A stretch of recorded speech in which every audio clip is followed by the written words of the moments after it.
ജിജ്ഞാസാഭരിതരായ എല്ലാവർക്കും, പ്രത്യേകിച്ച് കുട്ടികൾക്ക് രസകരമായ ഈ വീഡിയോയിലേക്ക് എല്ലാവർക്കും സ്വാഗതം. ഇന്ന് ഈ വീഡിയോയിൽ കാണാൻ പോകുന്നത് നമ്മുടെ ഈ ഭൂമിയിൽ ലക്ഷോപലക്ഷം വർഷങ്ങൾക്ക് മുൻപ് സാക്ഷാൽ ജീവിച്ചിരുന്ന ഡീനോസൗറിയർമാരെ അല്ല, പിന്നെ എന്തിനാണ് പറയാം ഉടനെ തന്നെ. വിയന്നയിലെ ഹൂമ 11 ഷോപ്പിംഗ് ഹാളിൽ ജനങ്ങളെ ആകർഷിക്കാൻ വേണ്ടി ഒരുക്കിയിരിക്കുന്ന ഒരു അസാധാരണ എക്സിബിഷൻ ഹാളിലാണ് ഞങ്ങൾ ഇപ്പോൾ. മാനവവംശത്തിൻ്റെ കെട്ടുകഥകളിലും പുരാണങ്ങളിലും രേഖപ്പെടുത്തിയിരിക്കുന്ന, രൂപകൽപ്പന ചെയ്യപ്പെട്ടിരിക്കുന്ന, വിവരിക്കപ്പെട്ടിരിക്കുന്ന ഡ്രാഗൺസിനെയാണ് ഈ വീഡിയോയിൽ കാണാൻ പോകുന്നത്. എല്ലാ പുരാണങ്ങളിലും ഉണ്ട് ഡ്രാഗൺസ് ഒരിക്കലും ജീവിച്ചിരുന്നിട്ടില്ല. നമ്മുടെ ഇന്ത്യൻ പുരാണങ്ങളിലും ഉണ്ട് ഡ്രാഗൺസ്. ജലാശയങ്ങളെയെല്ലാം തടങ്കലിലിട്ട് നാടാകെ വരൾച്ചയാക്കി എന്ന കുറ്റത്തിന് ഇന്ദ്രനാൽ കൊല്ലപ്പെട്ട വൃത്ര എന്ന കഠോര സത്വവും, കാളിന്തി നദിയിൽ ശ്രീകൃഷ്ണനാൽ തളച്ചിട്ട് മെരുക്കിയെടുക്കപ്പെട്ട 1000 തലയുള്ള കാളിയൻ എന്ന വിഷപ്പാമ്പും ഭാരതീയ പുരാണത്തിലെ ഡ്രാഗൺസ് ആണ്.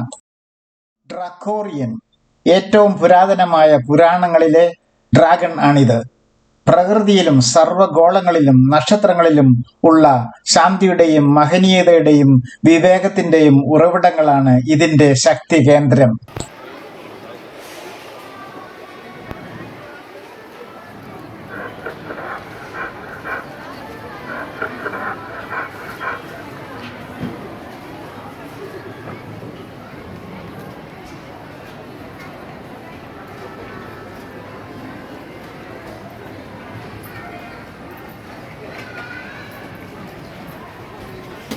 സ്വിഫിറാക്സ് വായുവിന്റെയും കാറ്റിന്റെയും ഡ്രാഗൺ ആണിത്. വായു സാമീപ്യം എവിടെയുണ്ടോ അവിടെയെല്ലാം സംരക്ഷകനായി സ്വിഫിറാക്സ് ഓടിയെത്തും.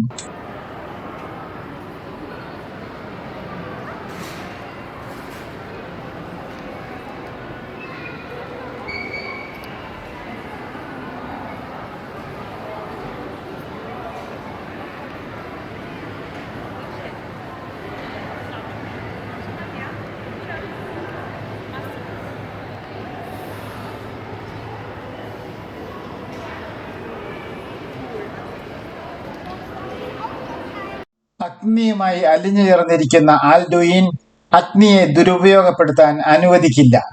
അഗ്നിയെ നിയന്ത്രിക്കുന്നു, ഇരുട്ടിന്റെ ശക്തികളെ നശിപ്പിക്കുന്നു.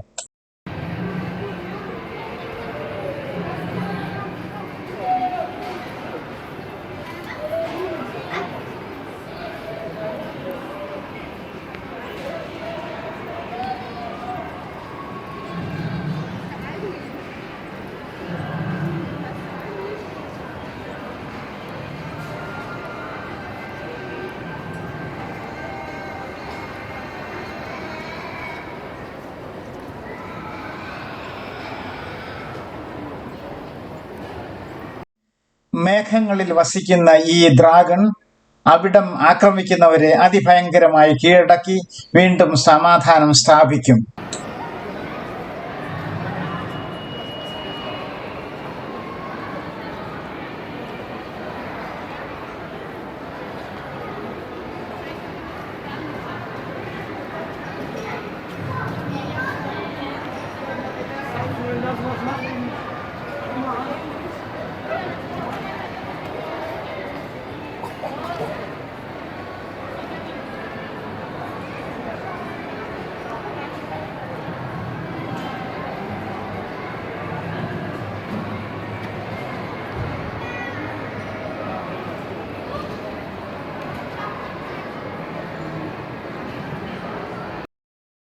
സസ്യഭുക്കായ ഈ ഡ്രാഗന്റെ കഴിവ് എന്തിലാണെന്നോ?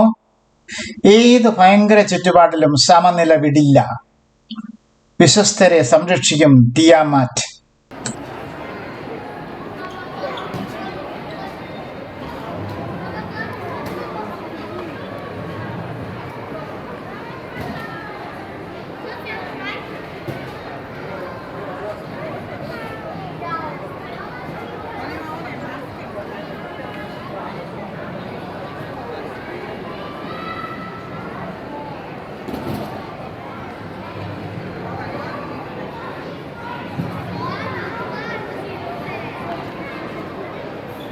മെറാക്സസ്.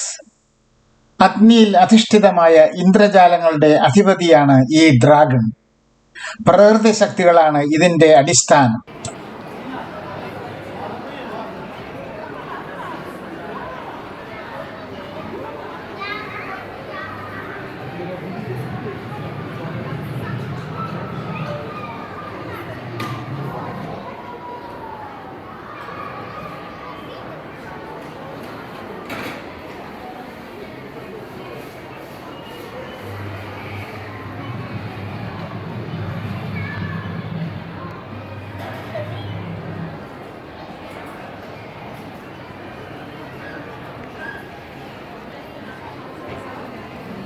സൂര്യതാപശക്തിയുടെയും വായുവിന്റെയും ഡ്രാഗൺ. സൂര്യതാപത്തെ സ്വന്തം ശക്തിയാക്കി മാറ്റും. ജലാശയങ്ങളുടെ അധിപതിയുമാണ് എലിൻഡ്രാക്സ്. പ്രകൃതിയുടെ മുഴുവൻ സമതുലിതാവസ്ഥ കാത്തുസൂക്ഷിക്കുന്നത് ഈ ഡ്രാഗൺ ആണ്.